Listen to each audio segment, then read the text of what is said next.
ആകാശവാണി.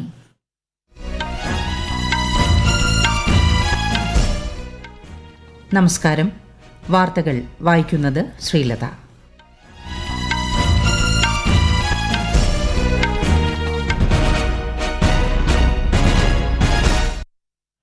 പ്രധാന വാർത്തകൾ. പാകിസ്ഥാന്റെ മിസൈൽ ഡ്രോൺ ആക്രമണ ശ്രമങ്ങൾ പരാജയപ്പെടുത്തിയതിനു പിന്നാലെ അതിർത്തി സംസ്ഥാനങ്ങളിൽ ജാഗ്രത കർശനമാക്കി ഇന്ത്യ. രാജ്യത്തിന്റെ അഖണ്ഡതയും പരമാധികാരവും കാത്തുസൂക്ഷിക്കുമെന്ന് ഇന്ത്യൻ സായുധ സേന. നിയന്ത്രണ രേഖയിൽ നുഴഞ്ഞുകയറാൻ ശ്രമിച്ച 7 പാക് ഭീകരരെ BSF വധിച്ചു. സൈനിക മേധാവികളുമായി കൂടിക്കാഴ്ച നടത്തി രാജ്യരക്ഷാമന്ത്രി രാജ്നാഥ് സിംഗ്. സേനാ നീക്കങ്ങളുടെ തത്സമയ റിപ്പോർട്ടിംഗിൽ നിന്ന് വിട്ടുനിൽക്കാൻ മാധ്യമങ്ങൾക്ക് നിർദ്ദേശം നൽകി പ്രതിരോധ മന്ത്രാലയം. കേരളത്തിൽ നിപ സ്ഥിരീകരിച്ച സാഹചര്യത്തിൽ ജാഗ്രത ശക്തമാക്കി ആരോഗ്യവകുപ്പ്.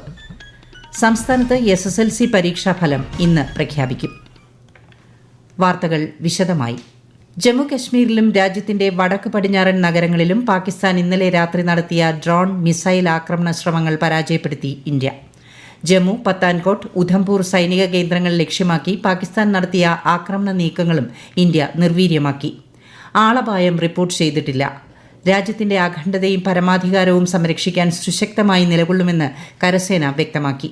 ജമ്മുകാശ്മീരിലെ സത്വാരി, സാംബ, RSപുര, അർണിയ മേഖലകൾ ലക്ഷ്യമിട്ട് പാകിസ്ഥാൻ അയച്ച 8 മിസൈലുകളാണ് വ്യോമ പ്രതിരോധ സംവിധാനത്തിലൂടെ ഇന്ത്യ പരാജയപ്പെടുത്തിയത്. സാംബയിലെ നിയന്ത്രണ രേഖയിൽ പാകിസ്ഥാൻ നടത്തിയ നുഴഞ്ഞുകയറ്റ ശ്രമങ്ങളും അതിർത്തി സംരക്ഷണ സേന പരാജയപ്പെടുത്തി. നുഴഞ്ഞുകയറാൻ ശ്രമിച്ച 7 ഭീകരരെ BSF വധിച്ചു. ധാന്തർ സൈനിക പോസ്റ്റിൽ നിന്നും പാക് സേന വെടിവയ്പ് തുടരുന്നതിനിടെയാണ് ഭീകരരുടെ വലിയ സംഘം നുഴഞ്ഞുകയറാൻ ശ്രമിച്ചത്. നിയന്ത്രണ രേഖയിലെ വിവിധ ഭാഗങ്ങളിൽ പാക് സേന വെടിനിർത്തൽ ലംഘനം തുടരുകയാണ്. എന്നാൽ സംഘർഷം കൂടുതൽ രൂക്ഷമാകരുത് എന്ന നിലപാടാണ് ഇന്ത്യ തുടക്കം മുതൽ സ്വീകരിക്കുന്നത്. പഹൽഗാം ഭീകരാക്രമണമാണ് സൈനിക നടപടിയിലേക്ക് നയിച്ചതെന്നും പാക് പ്രകോപനങ്ങളോട് പ്രതികരിക്കുക മാത്രമാണ് ഇന്ത്യ ചെയ്തതെന്നും കേന്ദ്ര സർക്കാർ നിലപാട് ആവർത്തിച്ചു.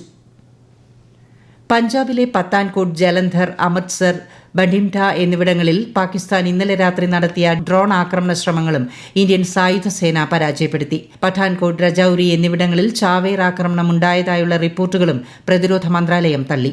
പാകിസ്ഥാനുമായി 553 കിലോമീറ്റർ ദൈർഘ്യത്തിൽ അതിർത്തി പങ്കിടുന്ന സംസ്ഥാനമെന്ന നിലയിൽ പഞ്ചാബിൽ ജാഗ്രത കർശനമാക്കിയിരിക്കുകയാണ്. വിദ്യാഭ്യാസ സ്ഥാപനങ്ങൾക്ക് അവധി പ്രഖ്യാപിച്ചതിനു പുറമെ അവധിയിലുള്ള പോലീസ് ഉദ്യോഗസ്ഥരെ അടിയന്തരമായി തിരികെ വിളിച്ചു. അടിയന്തര ഘട്ടങ്ങളെ നേരിടാൻ തയ്യാറായിരിക്കണമെന്ന് ആരോഗ്യ പ്രവർത്തകർക്കും നിർദ്ദേശം നൽകിയിട്ടുണ്ട്. അതേസമയം ചണ്ഡീഗഡിലെ വ്യോമതാവളത്തിൽ ഇന്നും അപകട സൈറൺ മുഴങ്ങി. ജനങ്ങളോട് വീടുകൾക്കുള്ളിൽ തന്നെ കഴിയാൻ നിർദ്ദേശം നൽകിയിട്ടുണ്ട്. രാജസ്ഥാൻ, ഗുജറാത്ത് തുടങ്ങിയ അതിർത്തി സംസ്ഥാനങ്ങളിലും കർശന ജാഗ്രത തുടരുകയാണ്. പാകിസ്ഥാന്റെ ആക്രമണ ശ്രമങ്ങളുടെ പശ്ചാത്തലത്തിൽ രാജസ്ഥാനിലെ ബാർമർ, ജയ്സാൽമിർ, ബിക്കാനിർ, ജോധ്പൂർ, ഫലോദി, ശ്രീഗംഗാനഗർ എന്നിവിടങ്ങളിൽ ഇന്നലെ രാത്രി ബ്ലാക്ക് ഔട്ട് പ്രഖ്യാപിച്ചിരുന്നു. അതിർത്തി മേഖലയിലെ വിദ്യാലയങ്ങൾക്ക് അവധി നൽകിയതിനു പുറമെ അവധിയിലുള്ള ഉദ്യോഗസ്ഥരെ രാജസ്ഥാൻ സർക്കാർ അടിയന്തരമായി മടക്കി വിളിച്ചിട്ടുണ്ട്. ഗുജറാത്ത് അതിർത്തിയിലെ സുരക്ഷാ സ്ഥിതിഗതികൾ സംസ്ഥാന സർക്കാർ ഉന്നതതല യോഗം ചേർന്ന് വിലയിരുത്തി. കച്ച്, പത്താൻ, ബനസ്കന്ദ മേഖലയിൽ ജാഗ്രത കർശനമാക്കിയിട്ടുണ്ട്. സംസ്ഥാനത്തെ 6 വിമാനത്താവളങ്ങൾ താൽക്കാലികമായി അടച്ചതിനു പുറമെ കച്ച് മേഖലയിൽ മത്സ്യബന്ധനത്തിനും നിയന്ത്രണം ഏർപ്പെടുത്തി. ചണ്ഡീഗഡിലും ലേയിലും വിദ്യാഭ്യാസ സ്ഥാപനങ്ങൾ ഇന്നും നാളെയും അടച്ചിടാൻ അധികൃതർ നിർദ്ദേശം നൽകി. പഞ്ചാബ് സർവകലാശാല തിങ്കളാഴ്ച വരെ നടത്താനിരുന്ന എല്ലാ പരീക്ഷകളും മാറ്റിവച്ചു. ഹിമാചൽ പ്രദേശിലെ ഉന ജില്ലയിലും വിദ്യാഭ്യാസ സ്ഥാപനങ്ങൾക്ക് ഇന്ന് അവധി നൽകിയിട്ടുണ്ട്. നിലവിലെ അടിയന്തര സാഹചര്യം കണക്കിലെടുത്ത് ഡൽഹി സർക്കാരും ഉദ്യോഗസ്ഥരുടെയും അവധികൾ റദ്ദാക്കി. പാകിസ്ഥാനെതിരായ സൈനിക നടപടികളുടെ പശ്ചാത്തലത്തിൽ സൈനിക മേധാവികളുമായി കൂടിക്കാഴ്ച നടത്തി രാജ്യരക്ഷാമന്ത്രി രാജ്നാഥ് സിംഗ്. സംയുക്ത സേനാ മേധാവി അനിൽ ചൌഹാനുമായും അദ്ദേഹം സംവദിച്ചു. BSF, CISF, BCAS തുടങ്ങിയ അർദ്ധ സൈനിക വിഭാഗങ്ങളുടെ മേധാവികളുമായി കേന്ദ്ര ആഭ്യന്തരമന്ത്രി അമിത്ഷാ ഇന്ന് യോഗം ചേരും. രാജ്യത്തെ എല്ലാ മാധ്യമങ്ങളും ഡിജിറ്റൽ പ്ലാറ്റ്ഫോമുകളും വ്യക്തികളും പ്രതിരോധ പ്രവർത്തനങ്ങളുടെയും സേനാ നീക്കങ്ങളുടെയും തത്സമയ റിപ്പോർട്ടിംഗിൽ നിന്ന് വിട്ടുനിൽക്കാൻ നിർദ്ദേശിച്ച് പ്രതിരോധ മന്ത്രാലയം. ഔദ്യോഗിക വിവരങ്ങളുടെ അടിസ്ഥാനത്തിൽ അല്ലാത്ത ഇത്തരം സംപ്രേഷണങ്ങൾ സേനയുടെ പ്രവർത്തനങ്ങളെയും ജനങ്ങളുടെ ജീവനെയും ദോഷകരമായി ബാധിക്കുമെന്നും മന്ത്രാലയം മുന്നറിയിപ്പ് നൽകി. സൈനിക നടപടികളുടെ പശ്ചാത്തലത്തിൽ രാജ്യത്തുടനീളമുള്ള വിമാനത്താവളങ്ങൾ അടച്ചിട്ടിരിക്കുകയാണെന്ന മാധ്യമ റിപ്പോർട്ടുകൾ തള്ളി വ്യോമയാന മന്ത്രാലയം. 24 വിമാനത്താവളങ്ങൾ മാത്രമാണ് നിലവിൽ അടച്ചിട്ടുള്ളതെന്നും മന്ത്രാലയം അറിയിച്ചു. എന്നാൽ മറ്റു വിമാനത്താവളങ്ങളിൽ നിന്നുള്ള ചില വിമാന സർവീസുകൾ റദ്ദാക്കിയിട്ടുള്ളതിനാൽ യാത്രക്കാർ അതത് വിമാന കമ്പനികളുമായി ബന്ധപ്പെടണമെന്നും നിർദ്ദേശമുണ്ട്. ഇന്ത്യ പാക് സംഘർഷത്തിന്റെ പശ്ചാത്തലത്തിൽ പ്രചരിക്കുന്ന വ്യാജ വാർത്തകളോട് ജാഗ്രത പുലർത്തണമെന്ന് പ്രതിരോധ വിദഗ്ധൻ ലഫ്റ്റനന്റ് ജനറൽ രാജീവ് ചോപ്ര. പാകിസ്ഥാൻ സമൂഹ മാധ്യമങ്ങളിലൂടെ അടക്കം വ്യാജ വാർത്തകൾ പ്രചരിപ്പിക്കുന്നുണ്ടെന്നും ജനങ്ങൾ പ്രസ് ഇൻഫർമേഷൻ ബ്യൂറോ ഉൾപ്പെടെയുള്ള വിശ്വാസയോഗ്യമായ മാധ്യമ സ്രോതസ്സുകളിൽ നിന്നുള്ള വിവരങ്ങൾ മാത്രം പിന്തുടരണമെന്നും അദ്ദേഹം ആകാശവാണി വാർത്തകളോട് പറഞ്ഞു. Pakistan is spreading misinformation by information campaign and fake narrative. May I request all citizens of India follow trusted sources of information to include Press Information Bureau. Jammu വ്യോമസേനാ താവളത്തിൽ ഒന്നിലധികം സ്ഫോടനങ്ങൾ നടന്നുവെന്ന തരത്തിൽ പ്രചരിക്കുന്ന ചിത്രം തെറ്റാണെന്ന് PIB ഫാക്ട് ചെക്ക് വിഭാഗം. ഗുജറാത്തിലെ ഹസീറ തുറമുഖം ആക്രമിക്കപ്പെട്ടെന്ന തരത്തിൽ പ്രചരിക്കുന്ന വീഡിയോയും വ്യാജമാണെന്ന് സ്ഥിരീകരിച്ചിട്ടുണ്ട്. രാജ്യത്ത് 3 ദിവസത്തേക്ക് ATMകൾ അടച്ചിടുമെന്ന തരത്തിൽ പ്രചരിക്കുന്ന വാട്സ്ആപ്പ് മെസ്സേജുകൾ വസ്തുതാ വിരുദ്ധമാണെന്നും അധികൃതർ വ്യക്തമാക്കി.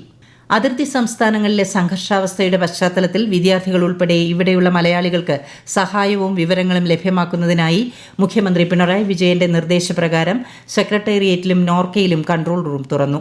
നിലവിൽ ആശങ്കപ്പെടേണ്ട സാഹചര്യമില്ലെന്നും അധികൃതർ നൽകുന്ന നിർദ്ദേശങ്ങൾ പാലിച്ച് സുരക്ഷിതരായിരിക്കുകയാണ് വേണ്ടതെന്നും മുഖ്യമന്ത്രി അറിയിച്ചു.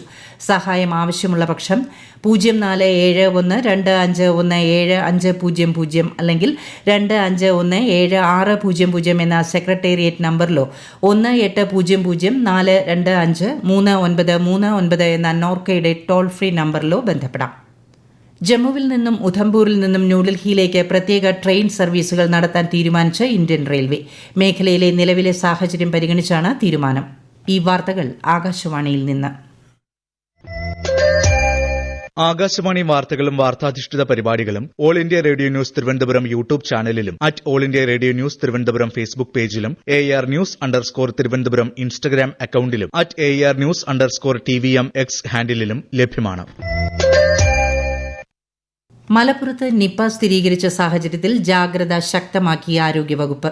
വളാഞ്ചേരി മുനിസിപ്പാലിറ്റിയിലെ 4 വാർഡുകൾക്ക് പുറമെ മാറാക്കര, എടയൂർ, ആദവനാട് ഗ്രാമപഞ്ചായത്തിലെ ചില വാർഡുകളും കണ്ടെയ്ൻമെന്റ് സോണുകളായി പ്രഖ്യാപിച്ചിട്ടുണ്ട്. വിശദാംശങ്ങളുമായി ആകാശവാണി മലപ്പുറം ജില്ലാ പ്രതിനിധി സുരേഷ് ബാബു.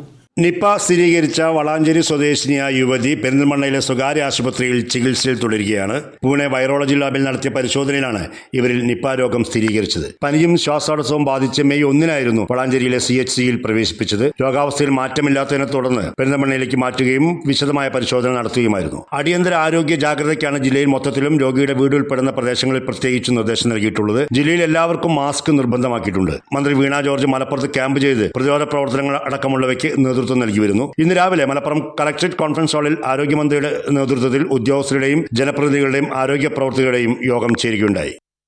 സംസ്ഥാനത്ത് SSLC പരീക്ഷാഫലം ഇന്ന് വൈകുന്നേരം 3 മണിക്ക് വിദ്യാഭ്യാസ മന്ത്രി വി ശിവൻകുട്ടി പ്രഖ്യാപിക്കും. 4,27,021 വിദ്യാർത്ഥികളാണ് ഇത്തവണ SSLC പരീക്ഷ എഴുതിയത്. THSLC, AHSLC പരീക്ഷകളുടെ ഫലവും ഇന്ന് പ്രഖ്യാപിക്കും. സംസ്ഥാനത്തൊട്ടാകെ 72 കേന്ദ്രീകൃത മൂല്യനിർണ്ണയ ക്യാമ്പുകളിലാണ് ഇക്കുറി മൂല്യനിർണ്ണയം നടന്നത്. രാജ്യത്ത് ആവശ്യത്തിന് ഇന്ധനശേഖരമുണ്ടെന്നും ഇന്ധന വിതരണം സുഗമമായി പുരോഗമിക്കുന്നതായും ഇന്ത്യൻ ഓയിൽ കോർപ്പറേഷൻ. ഇന്ധനം നിറയ്ക്കുന്നതിന് തിരക്ക് കൂട്ടരുതെന്നും പരിഭ്രാന്തരാകേണ്ട സാഹചര്യമില്ലെന്നും IOCL അറിയിച്ചു. എല്ലാ ഔട്ട്ലെറ്റുകളിലും ഇന്ധനവും LPG സിലിണ്ടറുകളും ലഭ്യമാണെന്നും ഇന്ത്യൻ ഓയിൽ കോർപ്പറേഷൻ വ്യക്തമാക്കി. യുദ്ധത്തിന്റെയും ഓഹരി വിപണിയിലെ തകർച്ചയുടെയും പശ്ചാത്തലത്തിൽ കനത്ത സാമ്പത്തിക പ്രതിസന്ധി ലഘൂകരിക്കാൻ അന്താരാഷ്ട്ര വായ്പകൾക്കായി അഭ്യർത്ഥിച്ച് പാകിസ്ഥാൻ സർക്കാരിന്റെ സാമ്പത്തിക കാര്യ വിഭാഗം സമൂഹമാധ്യമത്തിലൂടെയാണ് ഇക്കാര്യം വ്യക്തമാക്കിയത്. ഇന്ത്യ പാകിസ്ഥാൻ സംഘർഷങ്ങൾ ലഘൂകരിക്കണമെന്നും പ്രശ്നങ്ങൾ കൂടുതൽ രൂക്ഷമാകില്ല എന്ന് പ്രതീക്ഷിക്കുന്നതായും US vice president JD Vance. നയതന്ത്ര തലത്തിലുള്ള പ്രശ്നപരിഹാരത്തിനാണ് അമേരിക്ക താൽപര്യപ്പെടുന്നതെന്നും സ്വകാര്യ ചാനലിന് നൽകിയ അഭിമുഖത്തിൽ വാൻസ് വ്യക്തമാക്കി. പ്രധാന വാർത്തകൾ വീണ്ടും. പാകിസ്ഥാന്റെ മിസൈൽ, ഡ്രോൺ ആക്രമണ ശ്രമങ്ങൾ പരാജയപ്പെടുത്തിയതിന് പിന്നാലെ അതിർത്തി സംസ്ഥാനങ്ങളിൽ ജാഗ്രത കർശനമാക്കി ഇന്ത്യ. രാജ്യത്തിന്റെ അഖണ്ഡതയും പരമാധികാരവും കാത്തുസൂക്ഷിക്കുമെന്ന് ഇന്ത്യൻ സായുധ സേന. നിയന്ത്രണ രേഖയിൽ നുഴഞ്ഞുകയറാൻ ശ്രമിച്ച 7 പാക് ഭീകരരെ BSF വധിച്ചു. സൈനിക മേധാവികളുമായി കൂടിക്കാഴ്ച നടത്തി രാജ്യരക്ഷാമന്ത്രി രാജ്നാഥ് സിംഗ്. സേനാ നീക്കങ്ങളുടെ തത്സമയ റിപ്പോർട്ടിംഗിൽ നിന്ന് വിട്ടുനിൽക്കാൻ മാധ്യമങ്ങൾക്ക് നിർദ്ദേശം നൽകി പ്രതിരോധ മന്ത്രാലയം. കേരളത്തിൽ നിപ സ്ഥിരീകരിച്ച സാഹചര്യത്തിൽ ജാഗ്രത ശക്തമാക്കി ആരോഗ്യവകുപ്പ്. സംസ്ഥാനത്ത് SSLC പരീക്ഷാഫലം ഇന്ന് പ്രഖ്യാപിക്കും.